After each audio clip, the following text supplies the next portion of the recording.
योऽन्तः प्रविश्य मम वाचं मां प्रसुप्ताम् सञ्जीवयत्यखिलशक्तिधरस्वधाम्ना अन्यांश्च हस्तचरणश्रवणत्वगादीन् प्राणान्नमो भगवते पुरुषाय तुभ्यम् मनसः काममाकूतिं वाचः सत्यमशीमहि पशूनां रूपमन्नस्य मयि श्रीश्रयतां यशः।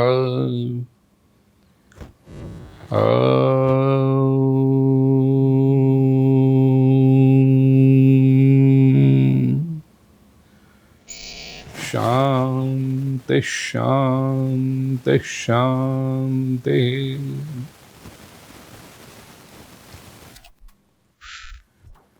Our very own respected Madhubhai and Sarlaben Patni, who have been strong pillars of Satkarma Parivar since 3 decades.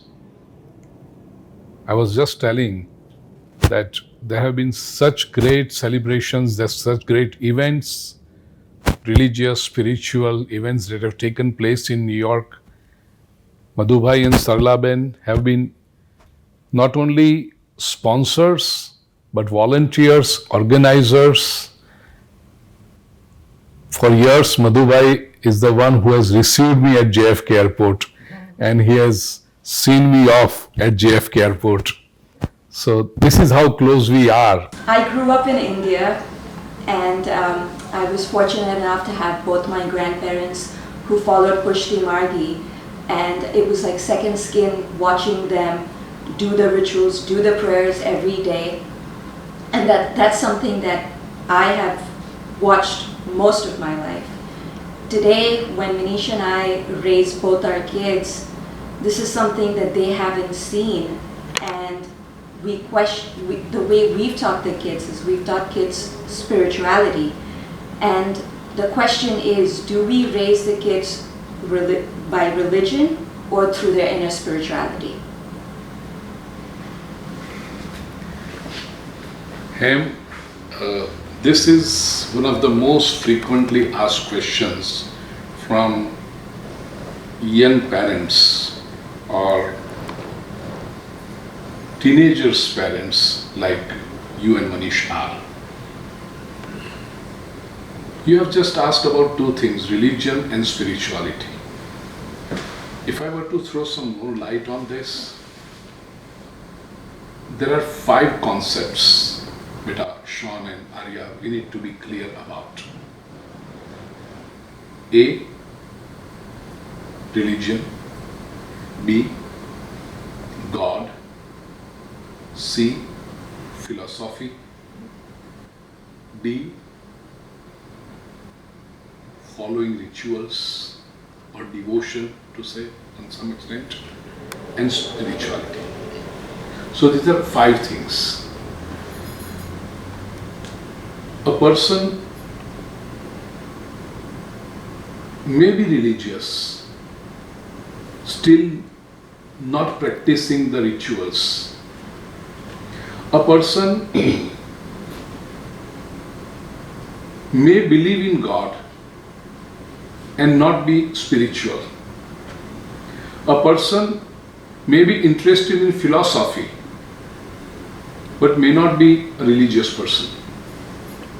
So these are 5 things which are like circles, overlapping circles. Very few people you will find in this world who are religious, who believe in God, who follow the rituals, who study philosophy and are spiritual too. What is the difference? First of all, religion is way of life. It's beautifully explained in Mahabharata. Religion is yato abhyudaya nishreyasa siddhi sadharma. I'll explain it in English. It's a way of life by which you attain happiness here in this world while you are in this body, and also plan for similar joy or happiness even after leaving this body. Yato abhyudaya nishreyasa siddhi, the life after. So that is religion. Like in business, you are active, you are earning right now, you are young. So you plan that you want to be happy right now.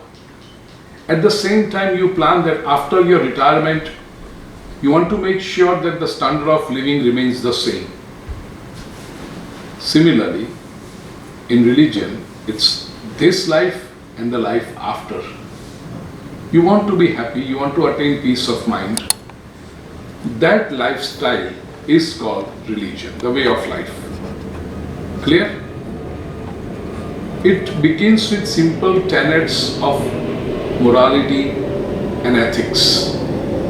Satyam vada, dharman chara, speak truth, follow righteousness, don't hurt anybody, respect elders, matru devo bhava, pitru devo bhava, respect your mother like God, respect your father like God, respect your guru, your teacher like God, respect your guests to that extent.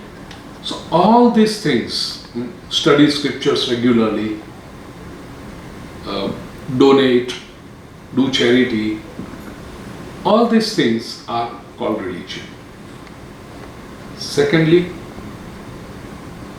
God. Who is God? What is God? Every one of us have some intimate form of God. Somebody likes Krishna, somebody likes Ram, somebody likes Shivji, somebody likes Mataji, or any other, Hanumanji. People having different faiths, they may be liking some other form of God, which they worship. God has three characteristics, according to our Indian scriptures, beta.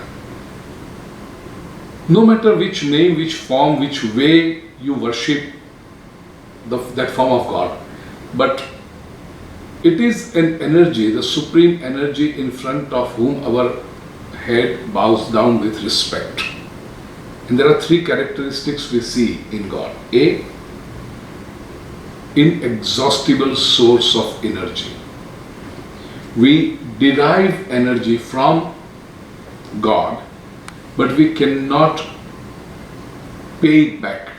We cannot we can just be grateful to God. Like Lord Sun, we worship Sun as God. Why? Because Sun gives us so much of energy every day. Without Sun, life may not be possible. What do we return to Sun? Can we give something back? No, we can't.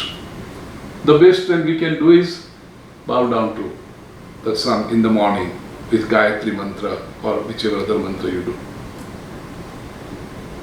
So whichever form of God, every forms of God are inexhaustible sources of energy which make our life possible, but we cannot return anything. That's first thing. Secondly, even when we don't believe or we don't worship, He keeps caring for us. Even when we are careless about religion or spirituality, that energy takes care of us. So even there are some people who declare, thinking that they are very intelligent people, that I don't believe in God. Still God makes their life run. Sun will still give sun rays to that person. Sun will, hey, you don't believe me? Believe in me? I will not give my sun rays to you. It doesn't. So that is the God. And third is, we may not know Him with capital H, but He knows each one of us. We may not get connected to that supreme energy, but that supreme energy is connected with us all the time. Otherwise the life will not be possible. We may forget Him, He never forgets us. He makes sure that every morning our eyes are open, we get up and we get going. We may say that, oh, I forgot God. I did not meditate today because it was Saturday night, was a late night party. I could not get up early in the morning on Sunday, so I didn't meditate, or I didn't do my japa. I didn't remember, I didn't do my puja.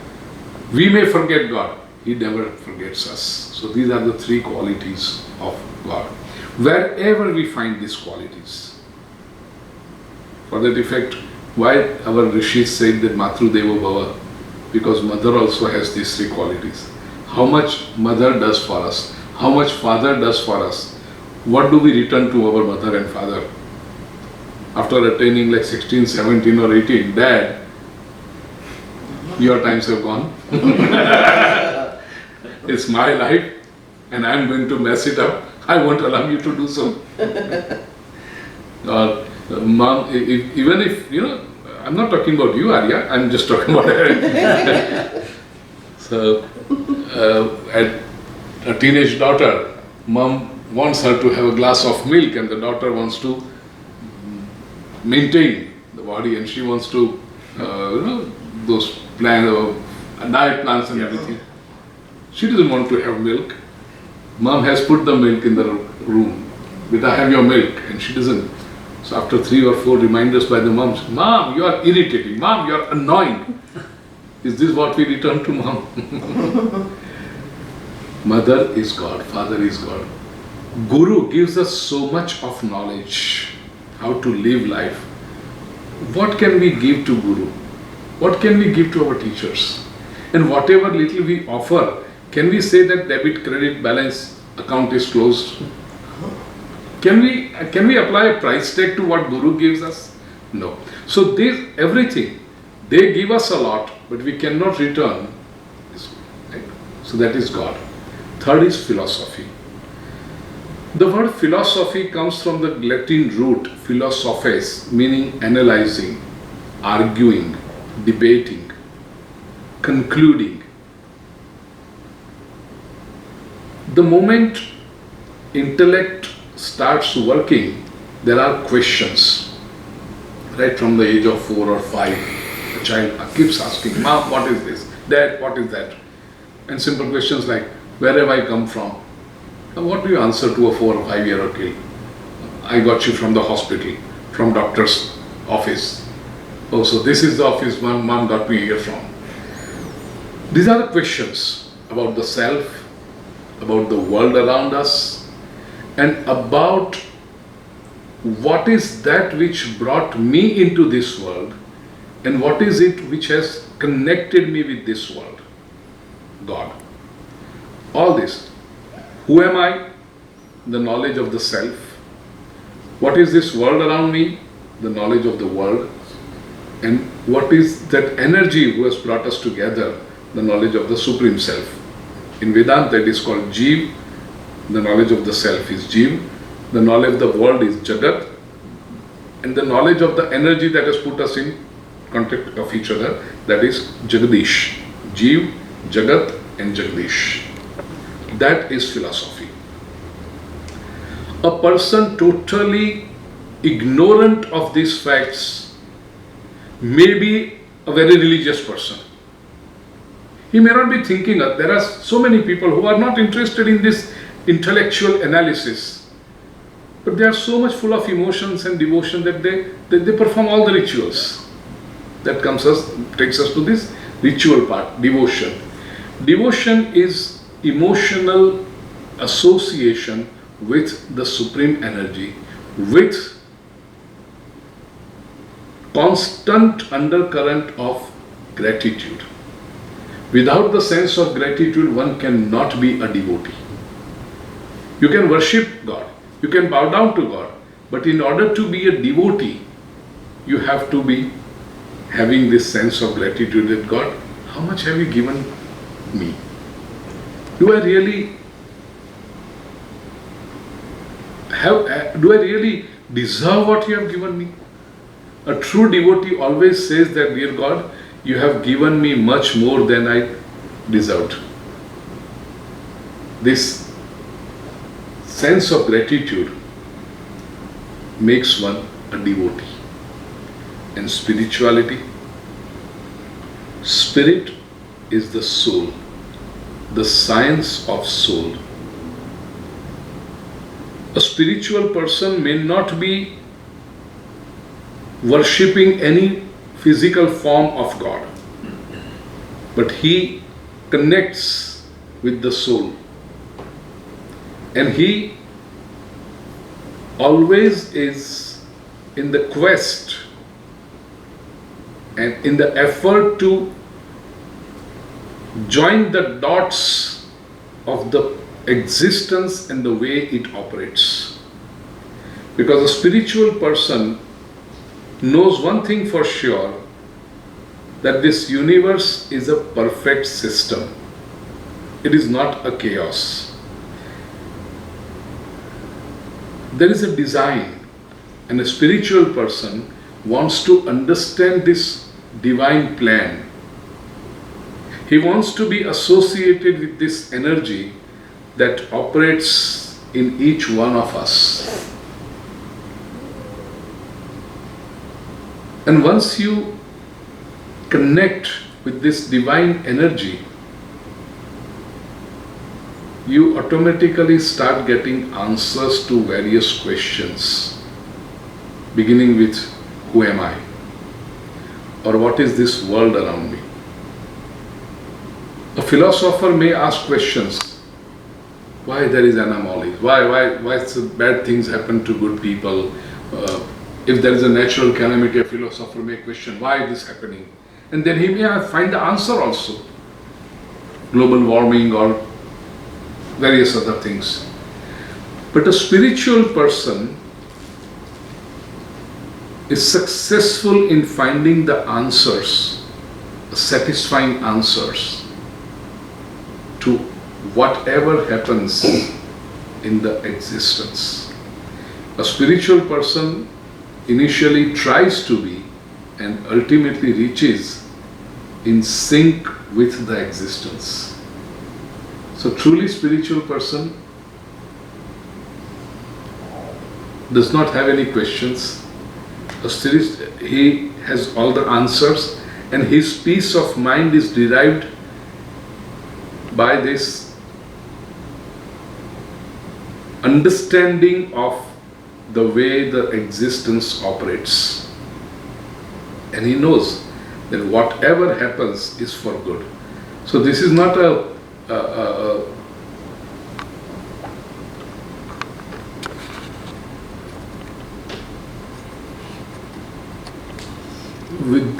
no, because you don't have any other choice, you have to accept whatever happens for good. It's not a helpless statement.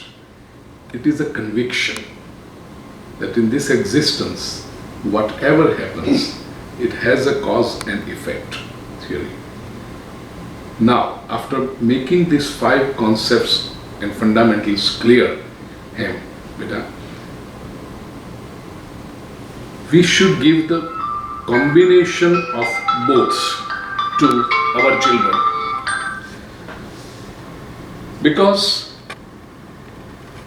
with religious practices, they will be in touch with the daily life, with the regular life. And with spiritual awareness, they will understand the secrets of the existence. They will have less questions. They will have less turmoil in their mind.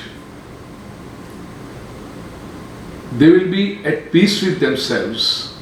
They will be stronger human beings, and hence they will be great leaders or role models for others. Because when others will say, hey, a small event makes me so unbalanced, whether that event is of joy or sorrow, people cannot even suffer joy, people cannot even accept joy gracefully.